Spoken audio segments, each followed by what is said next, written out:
Hello everyone and welcome to my channel. Thank you for joining me today.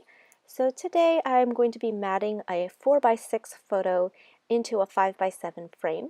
And so rather than just a plain simple mat, I'm going to layer and somewhat scrapbook it, so to speak. So I'm using my scrap bin of cardstock and paper, so these are all very old products. So I'm just taking my white Simon Says stamp pigment ink with a sponge to dab along this navy cardstock just to add a little bit of texture and interest. This yellow paper was from my bin of scraps. I believe it's from my Mind's Eye, very old collection. And so then this is another little brown strip of cardstock from my bin that I'm just going to try to trim it up to the photo.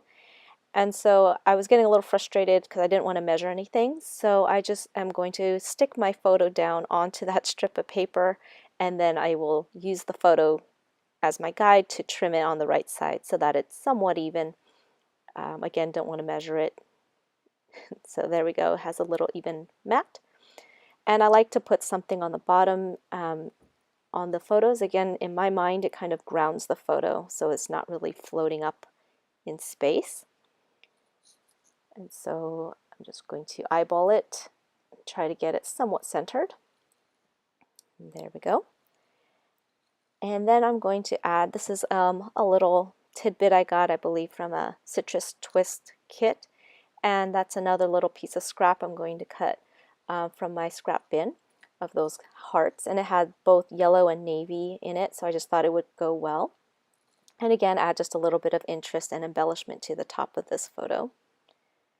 So I'm just going to sneak that in right there, and then I'm going to put that tag right there to cover that yellow thing that's in the water in the photo so it's not a distraction. And so there we go. And then I have this little tiny heart that I cut out with my punch. I'm using my little Zig glue pen to put glue on that. Sorry, I'm off screen. Which is a nice glue for these little things because it stays wet, so I can move it around like I did to get it straight in the way I wanted it. And then I'm just taking my date stamp with Stays On ink, and I'm just going to ink up the year of 2017, and then I'm going to stamp directly on the photo. And that will complete this photo spread. So I hope you enjoyed. Thank you so much for joining me. And I hope this inspires you to take those 4x6 photos out and mat them in a fun way in your picture frames. And I'm going to just show you real quickly when I put it in the frame how it's going to look. So there's the finished product. So thank you so much for joining me, and I'll see you in my next video. Bye!